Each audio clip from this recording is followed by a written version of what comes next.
your girl Levitia, and this is my first cooking video on my channel, I think.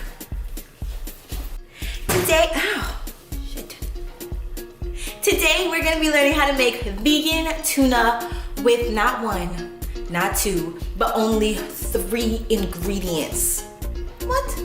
Let's just dive in. Okay, so first things first, you're going to need your garbanzo beans. This is gonna be the tuna. Next up, we have vegan mayonnaise. So this is from Hellmann's, and I'm not like the biggest fan of this brand, but I will say that I do love the fact that they now have vegan mayo, which is super dope.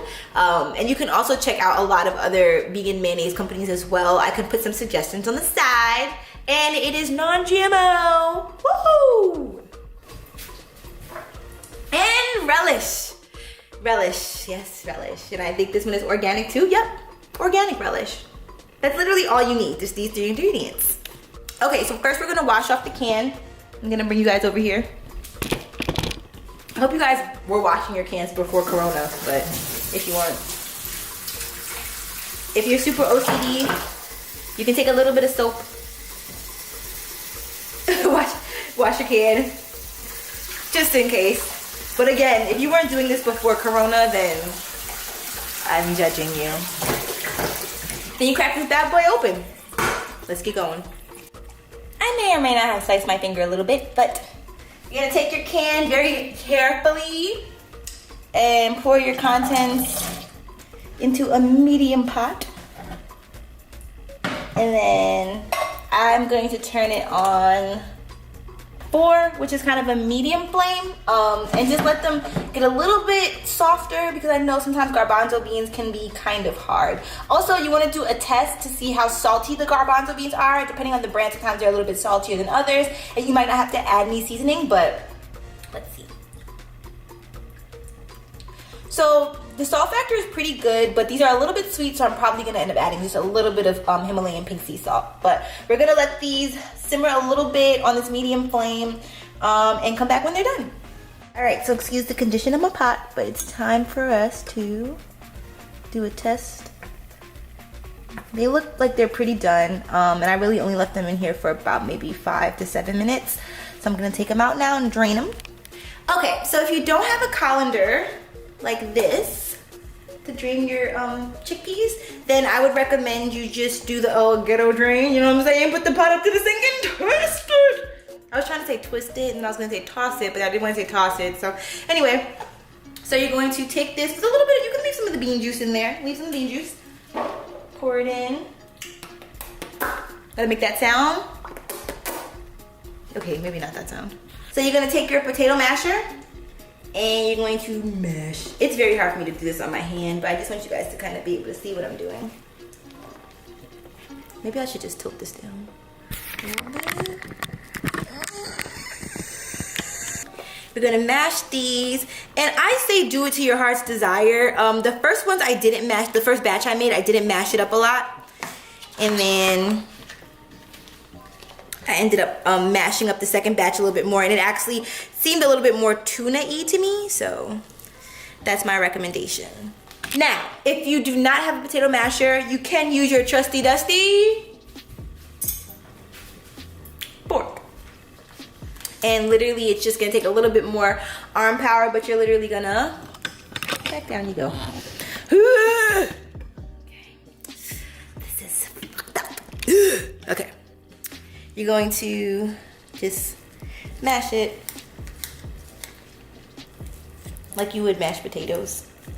But I have a potato masher, so I'm not gonna do all that. All right, I'll tell y'all when it's mashed. So while I'm mashing this, just a little fun story for you guys. I literally used to eat tuna before I went vegan literally every day.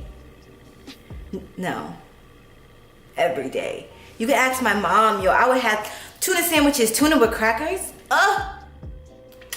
My mouth is watering. Whether it be saltine or Ritz, I would have tuna and french fries. That's what I'm gonna have today. But I also put some saltine crackers just cause I don't know. And I remember I would know how everybody's tuna tasted. Like my grandma's tuna was always so good. She would put so much mayonnaise, and she would make it really like sweet and juicy. So I really liked hers. And then yeah, I literally would make my, like that was low-key like the first thing I feel like I learned how to cook. But at the same time, I also learned how to cook corned beef hash. Ugh. But anyways, that has nothing to do with this. But yeah, I literally was so obsessed to where like I had to like take a chill pill because like I was really ODing.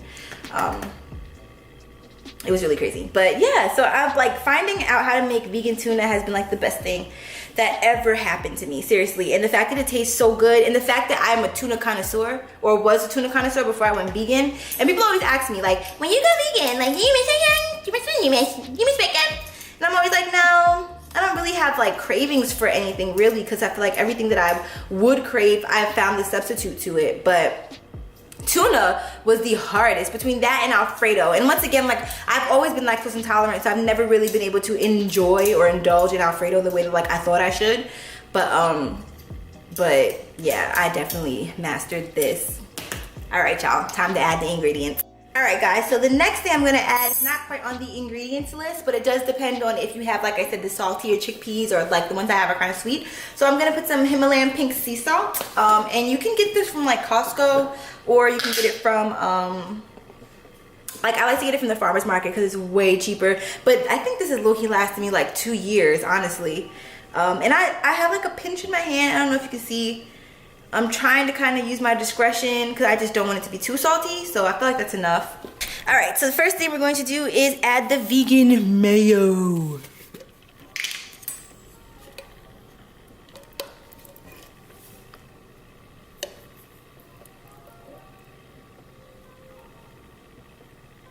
And hi. And it's so funny because like I don't even like mayo in anything else other than tuna. I don't want to put too much. There's nothing worse than putting too much. So when you do it, just make sure you're not like putting too much. You'd rather put too little and then have to add more. So I'm gonna see what that does. It probably wasn't enough, but see what happens. But yeah, I really don't like mayo. Mayo is literally what is it, like egg in cow pus or some shit? I don't know, but okay. Yeah, buddy. Boom, like a big shot. Yeah, I'm probably gonna end up adding some more mayo. Well, I don't know actually. It's looking pretty good. That extra scoop might have been too much. Oh, okay. Sometimes you just flip the right way, that should be, all right, so yeah, I think we're good. Then you're gonna add your relish. I'm gonna go get the one that's open. So, got your relish. And once again, I like a lot of relish in mine, so I'm probably gonna put half the can. No, I'm kidding, don't put half the can, but.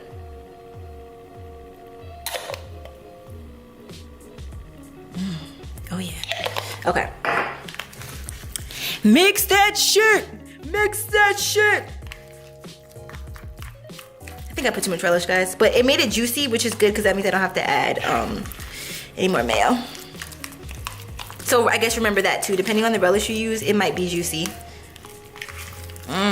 Okay. And there you have it.